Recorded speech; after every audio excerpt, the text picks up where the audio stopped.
And on these marathons, it's crazy because people are out in front of their houses handing out food. Like they're handing out mimosas and beer and donuts and It's for the oranges. It's walkers. crazy. And I guess, and the first time I was like, sweet, free food. I'll just take everything. But this time I followed the mantra, nothing new on race day. That's what I kept reading over and over again. So I was like, okay, I'm not going to do anything new outside of what I trained.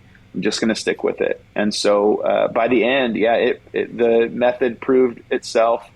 And I walked away from it going, you know what? It was totally my fault before. And there are ways to do this to feel really good at the end. We believe that you are strong by design, and you were made in God's image to have a strong body, mind, and spirit. You're listening to the #1 Strength and Health Authority podcast in the world. So let's get ready to unlock your potential and transform your life in today's episode.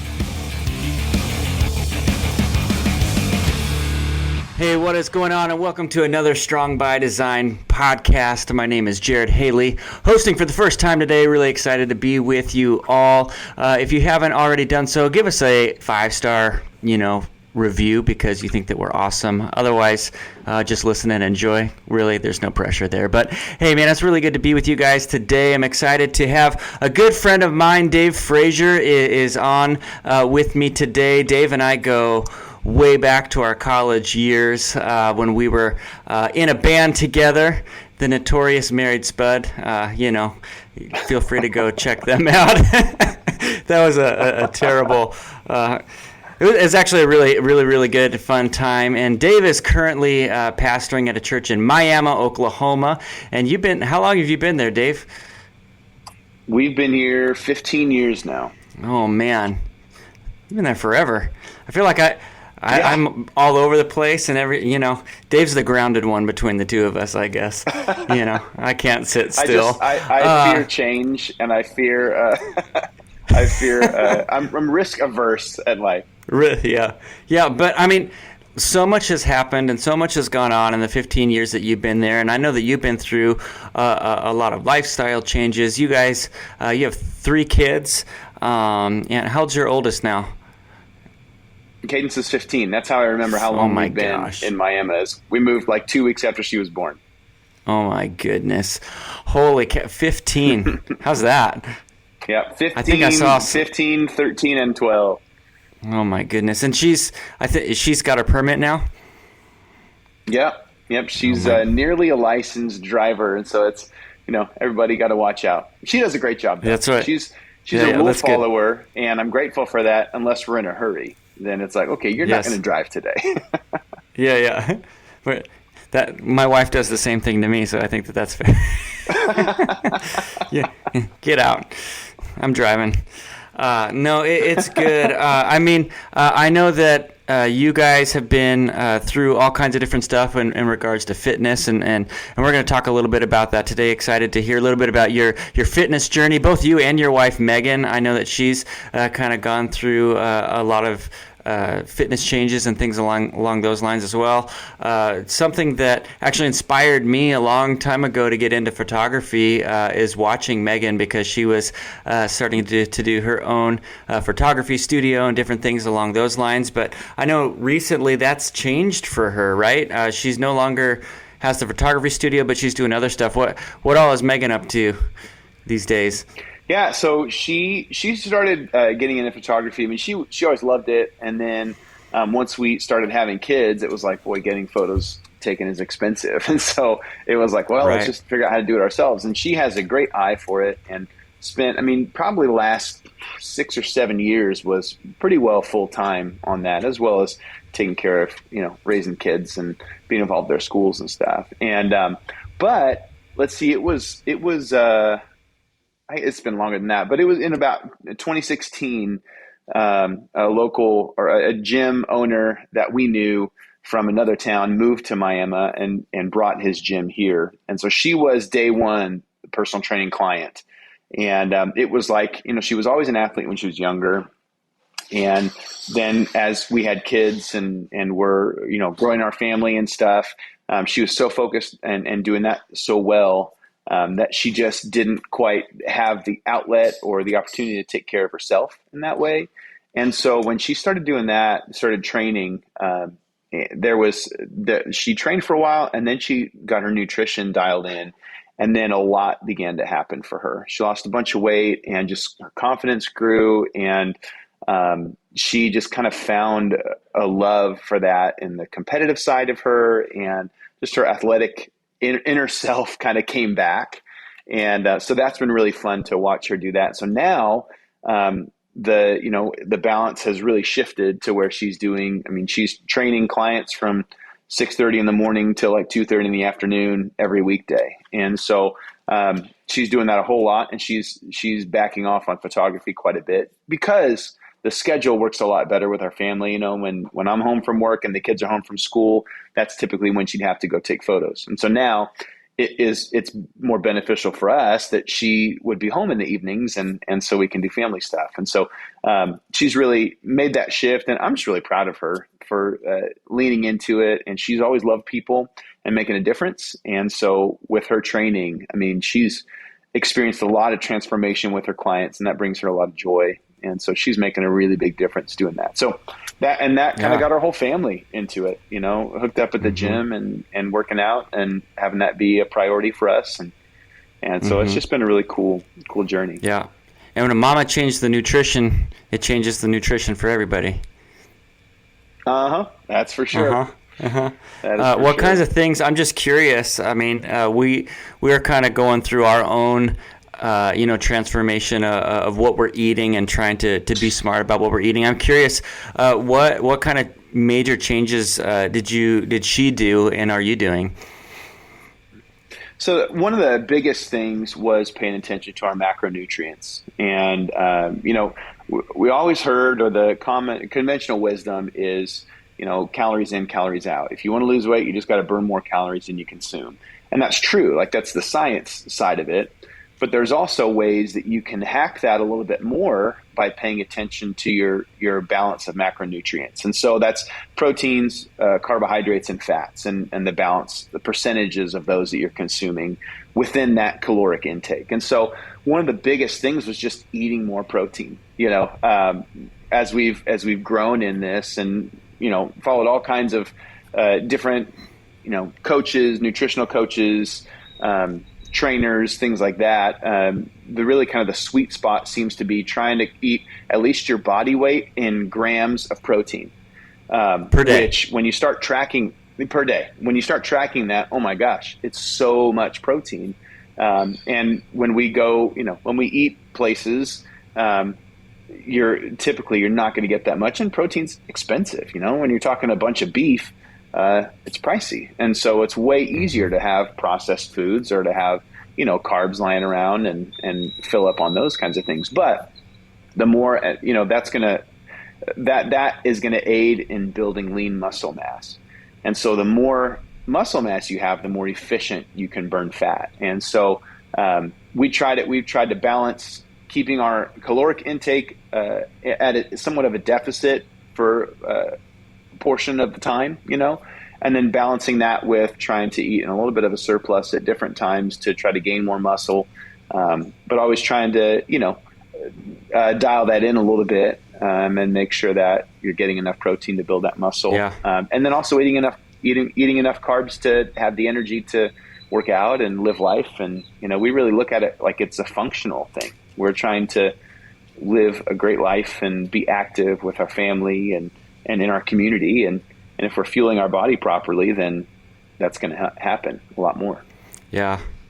Yeah, I know it's interesting with protein. I know as Christiana, she's been doing a detox and working on getting, eating correctly and things like that. And it's interesting how even with protein, it helps with your hunger cravings and that hunger curve, right? Where if you're eating a bunch of, you could get full, but then you find yourself hungry again in an hour. Where if you're eating enough protein, it helps curve that, especially at night. I think, eating enough protein at night, you're not having that hunger strike at 9 o'clock before you're ready to go to bed, which is a terrible time to eat. Unless, I don't know, I'm trying to gain weight. And so, anytime I can eat, I'm eating. It doesn't matter to me. I'm gonna try to put it in, and it's fun because a couple of the guys here, Chris and Mike, they'll offer to bring me like a burrito during the day, and they'll say, "What burrito do you want?" I said, "Whatever is going to make me fatter." So they're helping do their part and bulking me up for Thanksgiving, but it's really really awesome. So I know that. Go ahead. Well, I was saying a big part of our transformation as a family is readjusting our relationship with food. Sometimes there's this almost toxic relationship with food where either you're obsessive and you're like, oh my gosh, I ate a giant burrito, so I've got to go do 3 hours of cardio. And you look at things as like punishment, or you can say food is just fuel, and if I want to, just like when I fuel my car, I want to put good fuel in it to make it run properly. I just want cheap fuel. So Dave. I want to. Well, these days, right? Yeah, and maybe if I'm driving like another car, somebody else's fancy car or something. But yeah, I mean, just having a healthy relationship with food is a game changer. That it's just fuel, and it tastes good for sure. When cooked properly. That's right. No, that's actually been a big piece of it. This program that Christiona's in is like, if you don't enjoy what it tastes like, you're not going to eat it. And so they're all about, make it taste good. Like don't feel like you have to eat plain chicken and rice with no seasoning, because you're going to get bored of it and you're going to quit and you're just going to go back to what you're doing before. And so Christiona's had a lot of fun with just experimenting with flavors and spices and seasonings and different things like that. And she always does an amazing job. She has an incredible palate anyway.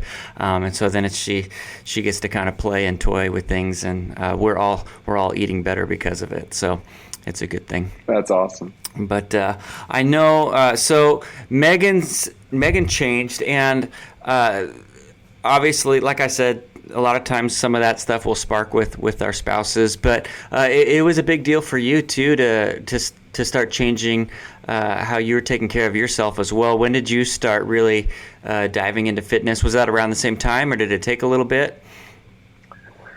So, she started in 2016, and I was actually in the process of training for a marathon at the time. So I've always been pretty decent, I guess, since like my 20s or whatever, at just endurance stuff. So long distance running was a thing that I was decent at, and I thought, well, hey, I'd run 6 miles. I go, well, maybe I could run a little further. And then a friend of ours, Adam Monahan, was an ultra marathoner and was one that was encouraging me to run further and further. And so I finally signed up for my first marathon in 2016.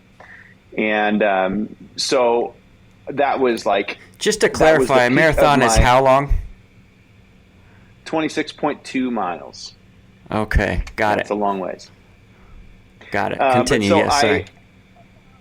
I signed up for my first marathon, and so I was training for that, and it was like... it was spring of 2017, I think. Something like that. And so she started in 2016, but I was still training. So I was like, well, I don't want to start working out and get off my training plan. So I'll wait till I'm done with the marathon, and then I'll jump in at the gym. And now you got to understand, I was the kid in high school that I was familiar with the weight room, but I was the guy who was dodging the coach. Like I was like trying to get by with the least amount of work possible. My brother was the athlete. He was the one tearing it up in the weight room and taking creatine and getting massive, and I was like, just like trying to hide out so I could go play rock and roll with my friends later on. And so I didn't have like this great confidence going into a gym. I was a little intimidated by it, but once I got started, we do group fitness, which it's like CrossFit based stuff, but it's not a CrossFit affiliate.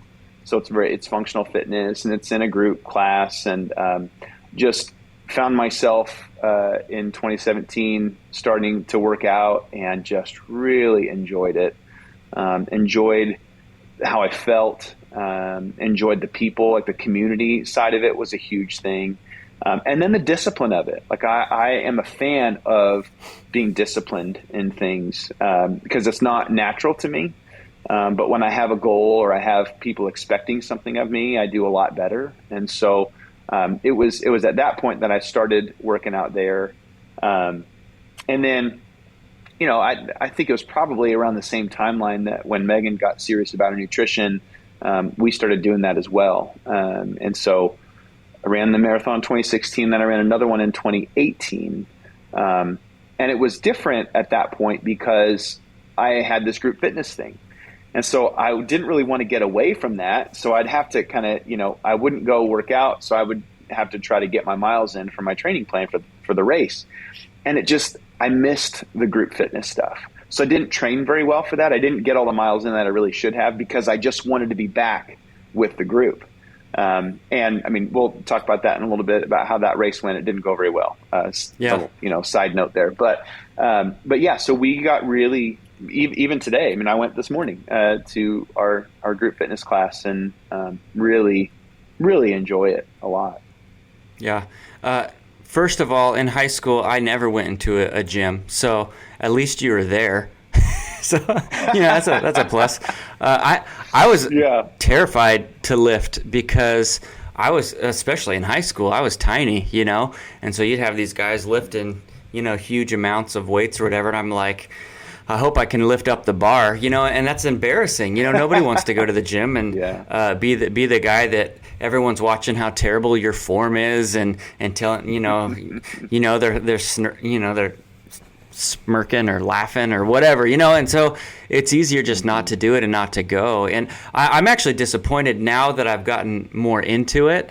I feel like, I was an athlete and I was naturally good at things, but I could have been that much better if I would have put in the time to lift a little bit. I just think even playing soccer in college, having a little bit more muscle, to move around in the box and do different things, it would have benefited me, but I was too afraid to even approach it. And some guys did go. I mean, we had a little makeshift gym at Barkley, but that people would go lift at. But I wouldn't dare go, because it was an embarrassing thing. Mm-hmm. So I guess maybe that's an encouragement of anybody listening, is that you got to start somewhere. I thought, something that you said is, once you get into it, it really starts to change your perspective on things, and you realize people aren't as scary as you thought they were, maybe.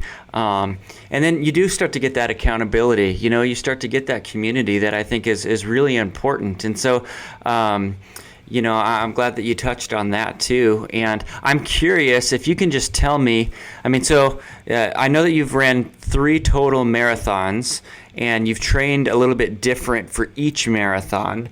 And so I have no idea I run if I'm playing a sport, I'm happy to go run and pay attention to whatever else is going on. But running just to run, and my goal of being able to run a further distance, it's never been appealing to me. So I have no idea what even goes into, okay, I'm training for a marathon, what do I do? So maybe you could just start at the beginning with, how did you originally start training for marathons? So that's a good question. My first race in 2016, I was just running a lot. I had no ambition of running a race. And we were at a youth pastors conference or like a retreat in Osage Beach, Missouri.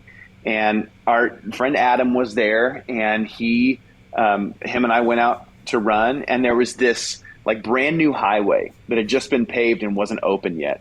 And so we're running, everybody's like shopping at this outlet mall, and him and I went for a run, and it was the coolest experience running on a brand new paved highway with no cars around. And that was like the furthest I'd ever run. I think it was like 6.5 miles or something like that. And I just, like I was saying, I just kind of pushed myself to go, hey, I wonder if I could run a little bit further. And I, had a crazy thought, if I could run this far, then I guess I'll keep on going. And so that was, something that I thought, well, if I'm good, then I could just kind of keep increasing. And the recommendation is to add about 10% to your distance every week. And so I just tried to keep adding 10% to my distance. And now that first marathon, I'd run a half marathon a while before that. That's 26.2 divided by 2. That's 12.1. There you go. but I just got into it, and as I kept increasing my distance, the first one I was younger. I mean, like mid-20s is a different story, or I guess early 30s is a different story than late 30s. And I still had, and I wouldn't want to admit that until now, until I've experienced this. I'm like, oh yeah, no, what's the difference? And so I could just push my mileage and ended up running really well. That first marathon, I ran the whole thing except for at mile 25, I stopped and walked for like a quarter of a mile. And that was my big thing. I was like, I want to run the whole thing. And not everybody does that. Some people will do a run walk method and they alternate between those, but I wanted to do that. Well, I got to mile 25 and I couldn't hang on anymore and didn't really know the course very well. Didn't know if I was getting close to the end, and then finished with a really respectable time. It was like 4:15 or something like that, 4 hours and 15 minutes. And so, it was just keep going, to read a lot of articles. And you've got to fuel properly while you're training and while you're on the course and stuff like that. But the prep for a marathon. What is fueling properly for a marathon? So on a marathon, you got to have carbohydrates, like fast acting carbohydrates, every 45 minutes to an hour or so, because your muscles have glycogen stores. And that's what your energy comes from. And so they say in 45 minutes to an hour of sustained exercise, then those glycogen stores are depleted. And so you got to fill them back up again to keep going. And so they have these packets, they're called GU, G-U. And it's just like they have random flavors, and you just keep them in your pocket and you just squirt them in. It's almost like a soft serve kind of a texture. They're not very tasty. But it gives you just enough energy to keep going. And so that's a common thing that's used. And so I would train with those. When I found a training plan online, and it was like a 18-week training plan or something where you're running 5 or 6 days a week, with a rest day, 2 rest days built in, and your Saturdays are your long runs, and you increase the distance methodically. But you're running, 3 to 5 miles for the first quarter of the plan and a day, in the first couple of weeks. And then you increase to 5 to 8 miles a day in those middle ones. And then the end, you're supposed to taper down a little bit. So I just, it's running a lot. There's more detail later on, but, getting your fueling strategy figured out. What am I gonna eat goo? How am I gonna drink? How much water am I gonna consume? How am I gonna replace electrolytes and things like that? So you kind of think through all that stuff, and there's tons of resources online. And so my first one, I was young and didn't have to stretch, didn't have to think about much. I just got out and ran. Other than hearing other people that had run marathons that said, hey, you got to make sure you're fueling every 45 minutes or so. I was like, okay, I can do that. And so that was basically the guidance that I had. Run a lot of miles and make sure that you have something to replenish your sugars, and that was it. And it worked really well the first time. Second time, though, was 2018. And so I guess we'll kind of just get into that story, because This was kind of what was the springboard for making me want to run it again. This year. It was the Oklahoma City Marathon, and it's a huge race. I mean, it's like 20,000 of my closest friends packed in by the memorial, the Oklahoma City bombing memorial. And so it's a race to remember kind of a thing. And so in training for that one, I probably did a 15 to 18 week training plan. And just kind of tried to increase my mileage, and thought I've always been the kind of guy that's like, well, if they say you should run 10 miles, I'd figure 12 is probably good. And so I just kept going, and I wanted to see if I could, really do that distance well. And so it was like a couple weeks before the race, and I ran 24 miles or something like that. And as I've learned, you're not supposed to do that. You're supposed to hit your peak at like 21 miles 3 weeks before the race, and then taper back, do like 13 the next week, and then 8 the next week, and then it's race week for your long runs.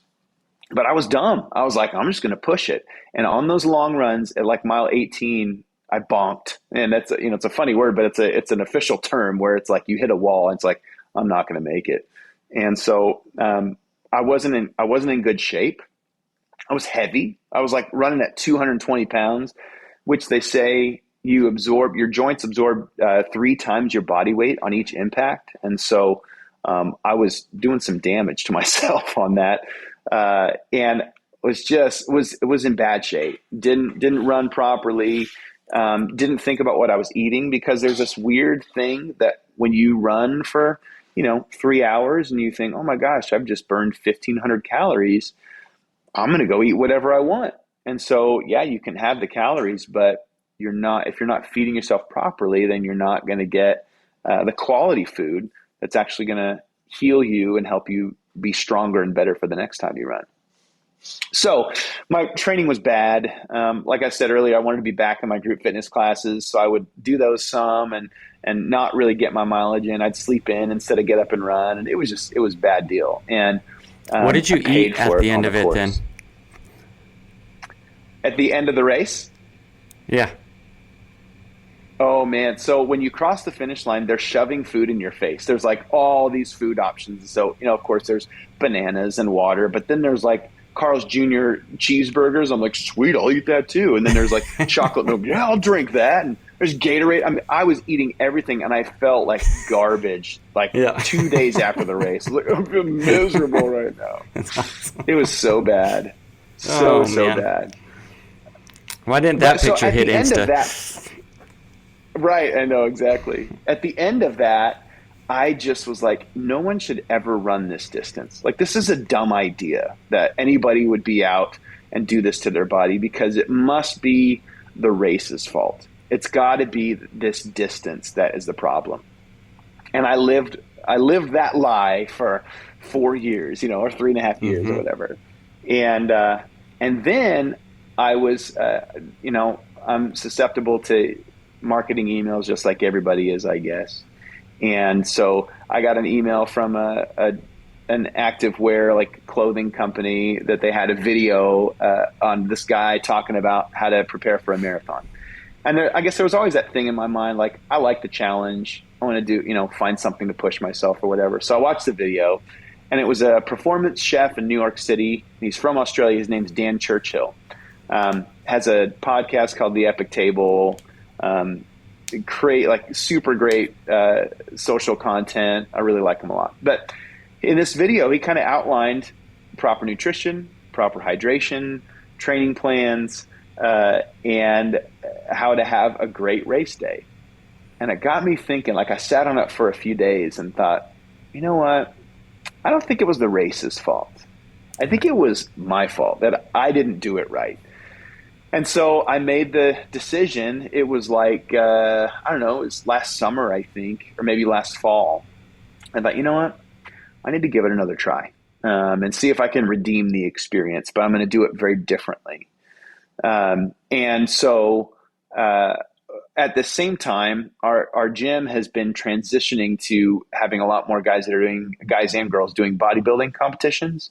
And while I have zero desire to do any of that, I don't have the physique for it or the DNA for it. But I don't think that, there was something fascinating to me about having this window where you're doing everything you eat, everything you do is building towards this goal of peaking at the right time, and whether it's competition or a race or whatever. And so I thought, I can do 12 weeks. 12 weeks of dedication is not too bad. I can do it. And so I went online and found a 12-week race plan or training plan.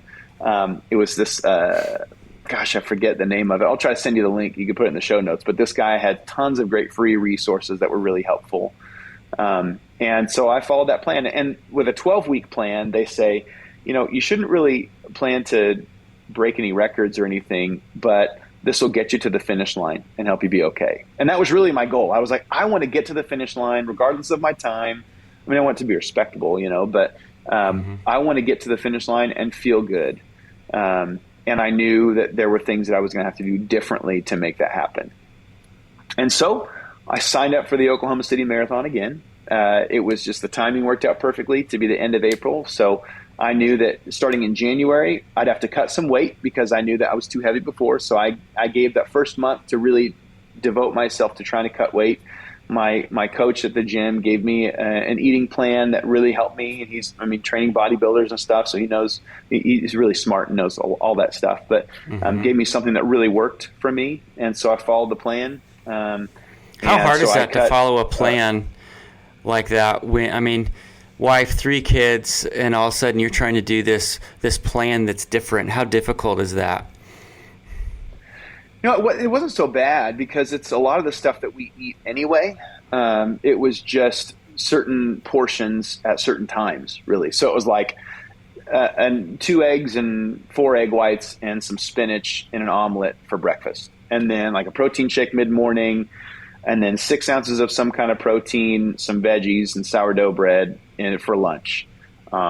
Another protein shake in the afternoon, and then 8 ounces of protein, some rice and veggies for dinner, and then like some kind of Greek yogurt for like a snack before bed. So those are things that we eat all the time. And so I was familiar with it, and we would just cook up on weekends. We just cook up a bunch of steak or a bunch of chicken or a bunch of turkey or whatever, and we just have it and reheat it. And thankfully with my job, I'm able to come home and make my food at lunch and not have to go eat fast food all the time, So that was really helpful. And it helps our whole family, because then everybody's going, yeah, sweet, I'll eat some chicken and some veggies and some rice, and it tastes good and we like it. And so it kind of, even for the kids, it makes it a lot easier.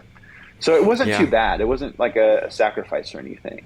For your protein shake, is it straight powder with water and milk, or what do you use? Do you put anything else in your shake? So we use a product called Redcon MRE Light, and it's an animal protein. I found that whey protein doesn't settle real well with my stomach, and so it's just a powder, but it's an animal-based protein. And so our vegans and vegetarians in the audience may not like that very much, but it seems to work for me. And so it's just add water and just a shaker bottle, and I'll have it's like 50 grams of protein, so it's 2 scoops of protein and water, and I think it tastes good. My kids, I was gonna say, does it taste good? But I think I think cheat. it's awesome. It's like vanilla I usually put protein in with milk because I figure milk will make it a little bit more. I don't know if it does better than water or not, but then I add fruit. Some whatever I can do to make it taste good. I do peanut butter in there. Yep. Christiana just got me this peanut butter natural powder stuff that is supposed to add more protein. Oh, is it PB which Fit? Is really, I think so. Yeah. Oh, nice. Sounds right. I like that stuff. I'm really bad at bringing stuff with me, and so it's sitting by the door for me to bring in for a week. But I'll get here eventually. But my coworker Steve was telling me that it's cheating. He's like, it's supposed to taste bad. That's how you know it's working. And so he gives me a hard time. If it doesn't taste good, you're not going to eat it. That's right. Exactly. So I like throwing like frozen fruit instead of using ice. That way it makes it nice and cold. Or if a banana's getting old, throw a banana in there, or mix some spinach in there as well. So I was curious if you did anything outside of just the powder and water. Yeah, if I wasn't at work in that time, if I was home, then I think I probably would add some fun stuff to it. But I'm also now I'm dialing it back to just 1 scoop of protein, so I'm only getting 25 grams because I'm trying to be in a bit more of a deficit right now.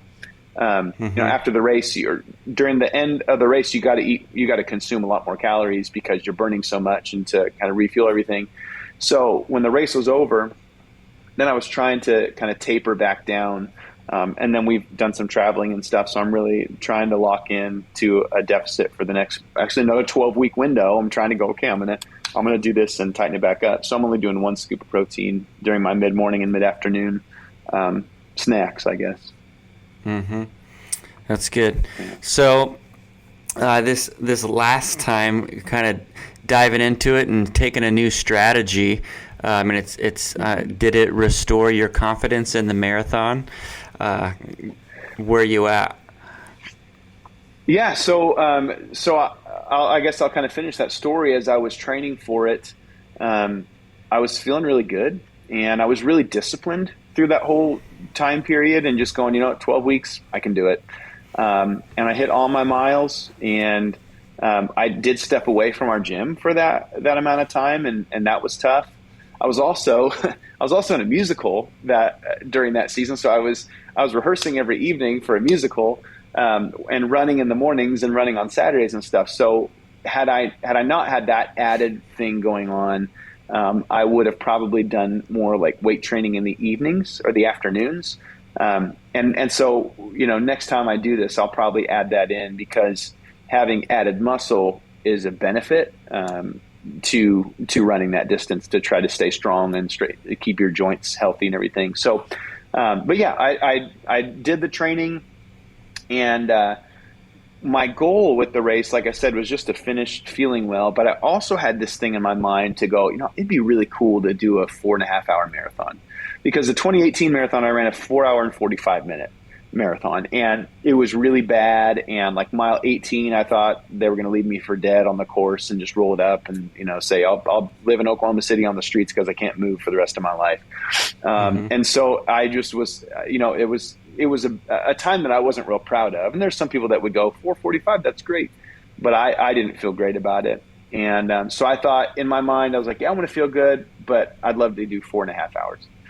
So, speed up to the race, and even following my plan, having that taper the last 3 weeks where I was running fewer and fewer miles, there was this fear in the back of my mind going, I'm going to lose all my my distance, all my endurance that I've been training for 3 weeks. I'm not going to run those distances. I didn't understand that your body has that capacity already, and it's just healing itself so that when it's showtime, you can be at your peak performance, So I got to the race and started off really well. There was a big crowd of people, and you're in downtown Oklahoma City, and music playing, and it was a really exciting environment. And I looked at my watch, like mile 1, and I was like, I came out way too hot. There's way too much energy here. So I spent like the next 5 or 6 miles going, slow down, just slow down, and really trying to manage my pace a lot more. That's something I didn't do very well on the previous race. Is just trying to have this number in mind, trying to get about a 10 to 10.5 minute mile to start, and paying attention to my splits, which is, the speed of the pace of each mile. I wanted to have negative splits, which means that each mile you increase and get faster and faster. So I had that in my mind. I thought, okay, I need to start slow enough so that I can increase my speed by the end, because it's a long, 26.2 miles. I got to do this for quite some time now. And so in my mind, 4.5 hours would be really cool. I get to about mile 19 or so, and I'm pushing it. I'm like running about a 9-minute mile. And I thought, you know what? If I haven't died by now, I can probably keep this up. And so I thought, I'm just going to keep going, and kept running. And Oklahoma City has these really beautiful neighborhoods you run through. So I was able to be distracted looking at all the neat homes and stuff. And then there was a pretty significant downhill.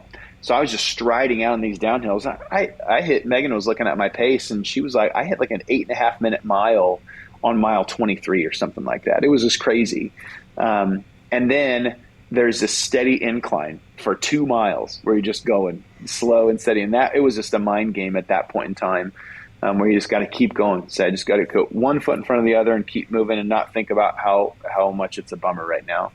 And when it was all said and done, I came around the corner on this last straightaway and just was sprinting with all I had, which it looked funny because I didn't have much left in the tank, so it wasn't much of a sprint. But in my mind, I was going very fast. And so Yes. I finished at 4 hours and about 14 minutes, which was, beat my previous time. The first marathon time was 15 minutes faster than I had hoped to be, like in my secret goal. And by the end, sure, my feet hurt, my knees hurt, but I felt really, really good. I had a different fueling strategy this time. I didn't use goo. I was trying to pay attention to my rehydration as well, and my electrolytes and stuff. And so I used a product called Tailwind, which is like, it's a liquid. You mix it with water. So it's like a powder, you mix it with water, and it's a carb source, but it also has electrolytes in it to help replenish a lot of what you're losing through sweat. And so Megan would meet me every 5 miles. She'd have a new shaker bottle for me. She'd pass it off, and I would drink it. And the next mile, I'd hand it off to her. And then so 4 miles later, she'd hand me another one. And so that was really great to have her and the kids as my team to help me with my fueling. But I felt like, man, it was a total game changer to have that. I felt good. My stomach felt good, which sometimes with the goo product, it kind of sits heavy in your stomach. And on these marathons, it's crazy because people are out in front of their houses handing out food. Like they're handing out mimosas and beer and donuts and it's for the walkers. It's crazy. And I guess, and the first time I was like, sweet, free food, I'll just take everything. But this time I followed the mantra, nothing new on race day. That's what I kept reading over and over again. So I was like, okay, I'm not going to do anything new outside of what I've trained. I'm just going to stick with it. And so by the end, the method proved itself. And I walked away from it going, you know what? It was totally my fault before. And there are ways to do this to feel really good at the end. And so now my sights are set on, oh my gosh, what else could I do next? Could I do could I do a sub 4 hour marathon? Could I do a triathlon? Could I, what's the next thing for me? And I'm optimistic about it that whatever I do, I'm going to train for it properly and it's going to be a great experience. So do you have an idea of something that you'd like to do? Oh yeah. I've thought about doing triathlon for a while, and it's funny because I'll think really heavy about them when I'm driving somewhere for a significant amount of time. Like we were in Mexico over spring break, and on the way back, I was like going, "Yeah, I could totally do a triathlon. I could do an Ironman, which is like a full marathon. You swim like 5 miles and ride a bike for 100 miles or something like that." And then when I got home, I thought about the reality of that. I was like, "That sounds miserable. No way I want to do that." But I think like an Olympic triathlon, an Olympic distance where it's like you run a half marathon, you swim a mile, you ride like 50 miles or something like that. I feel like that would be something fun to challenge myself to try to do. So who knows? Yeah. And my kids are at the age to where I don't want to spend a ton of time. I don't want to take a lot of time away from what we're doing. Our evenings are pretty booked. And so I feel like there will be a season where I could invest a lot more time into something like that. But for now, I'll be 40 next year. And so maybe doing a triathlon when I'm 40 years old would be pretty fun, but not an Ironman or any ultra marathons or anything. Those aren't interesting to me. Yeah. I'm curious. For me, like I said, when it comes to running, it's never something that I'm like, ooh, that'll be fun. I always felt like actually, cause we would go on, there'd be like pastor retreats and especially all of the Barkley guys, if they were there, it's like, hey, we're going running. I'm like, well, I'm kind of the odd man out, you guys have fun. And they're like, come on, it'll be great. And I'm like, good. It never appealed to me, and so I'm curious, what is the draw for you when it comes to running? Because you have to be in it, right? Your heart has to go, yes, I love this, or else there's no way that you're gonna. It goes beyond the challenge, right? There has to be some sort of joy there that you're drawn to, and then in those challenging moments when it feels like, man, I don't know how I can continue. Where does your mind go? Those are good questions. I think that some people are community runners where they love to have someone with them to keep them company, to talk to them and stuff. I'm not that guy. I would much rather just run by myself. And I think shut up. I'm running a race.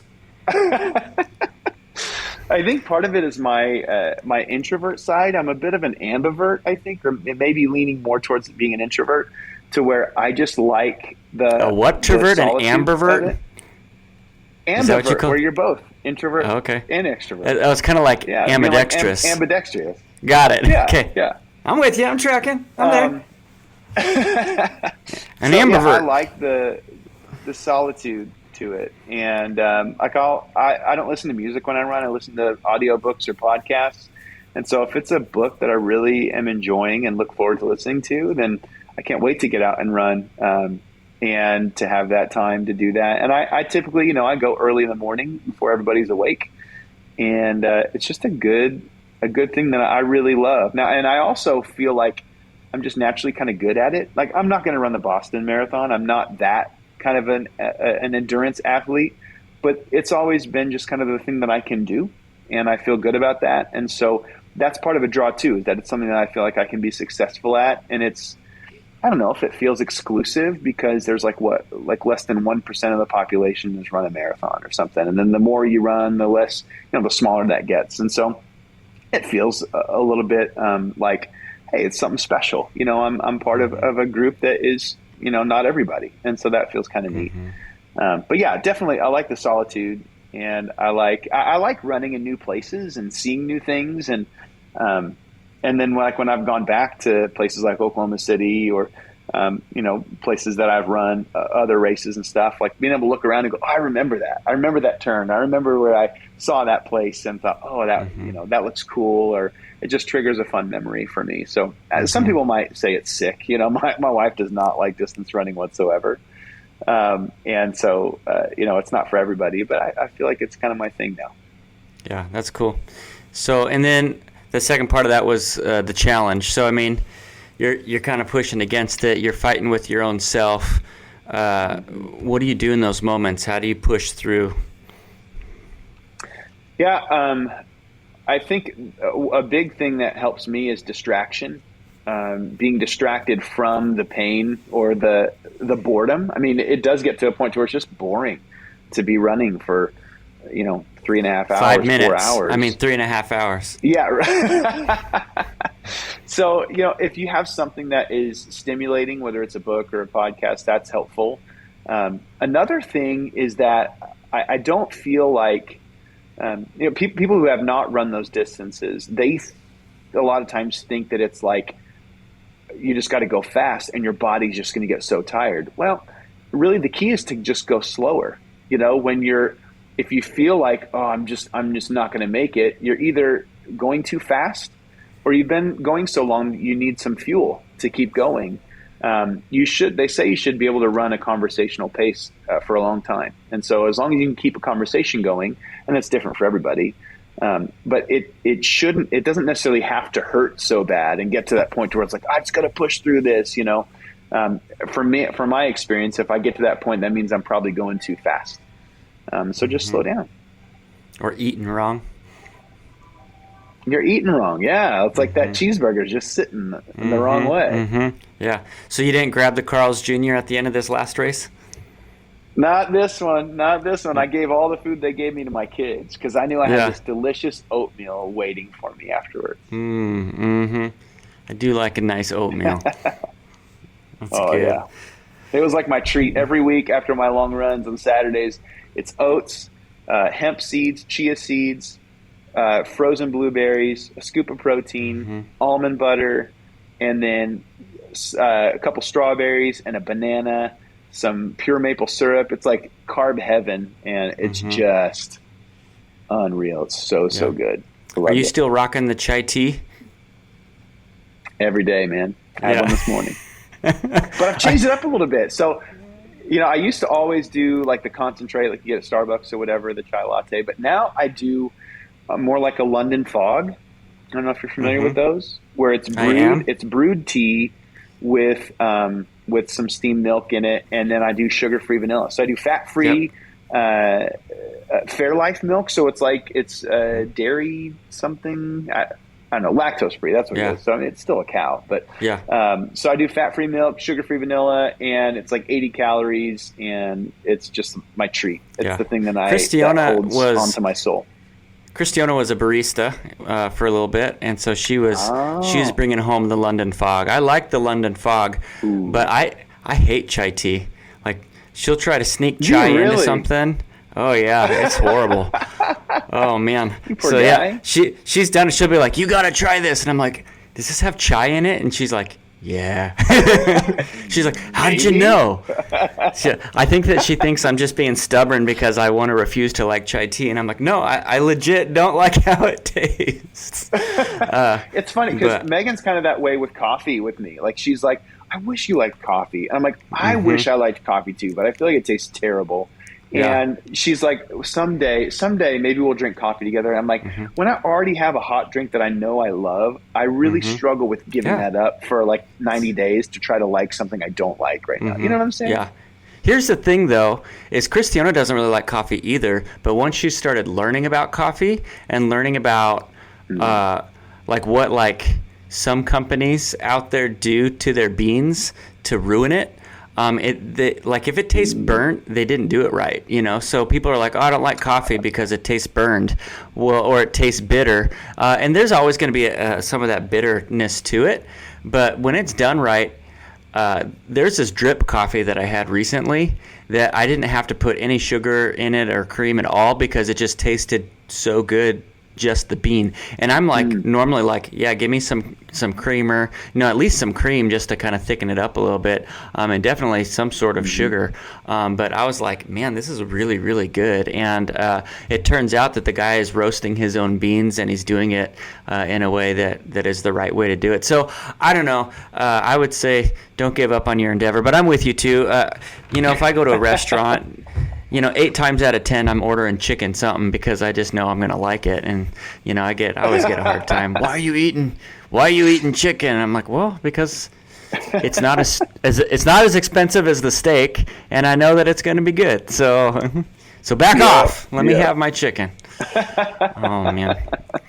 Well, Dave, it's so good to connect with you. I feel like I haven't seen your face, in a really long time, and so it's really good to actually see your face. And, if you had one encouraging word to say to someone, maybe they're thinking about running a marathon, or maybe they've never thought about running a marathon, and there's something that you say, what's that encouraging word you'd give to someone to say, this is why you should do this, or this is, I don't know, whatever you might want to say to somebody. Yeah, I think that I would say you can do it. I believe anybody can do it, can run an endurance race, whatever distance it is. Everybody's at a different starting place. Some people are not, haven't done much of that at all. But if you put in the time and you follow the advice of people who have gone before you, who are way smarter, who are going to that aren't just out for your money, but they really care about your well-being, finding those people to help guide you along is really crucial. And then just give yourself time and put in the work, and then you'll be able to accomplish it. I really believe you can. Yeah. The last thing I heard, or I guess the one takeaway that I have for me, is also building that team around you. And it sounds like you have a good community of people. Obviously, your wife and your kids, they were your support system through that race. And I saw that, as they were posting stuff as you were running. And I just remember seeing the joy on your face. That's why, I brought it up in the conversation the one time, because I saw it and it just looked like you were having a good time. And so I guess that's my takeaway, is if you're going to do something like this, make sure you have a good team of people around you to support you and do it. And so, but Dave, man, it's so good, like I said, to see you, good to talk with you. Guys, thank you so much for listening today.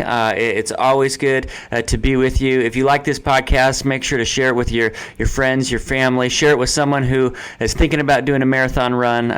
Hit us a comment. Maybe you've run marathons and you have some other tips and would like to share those tips with us. Make sure to post those down in the comments as well. But this is the Strong by Design podcast. I'm Jared Haley. So good to be with you guys. We'll catch you next time. Thank you so much for listening to the Strong by Design podcast. If you found value in today's episode, please subscribe so that more people can find out about our show. Plus, you don't want to miss any future episodes with the amazing guests and topics we have lined up for you.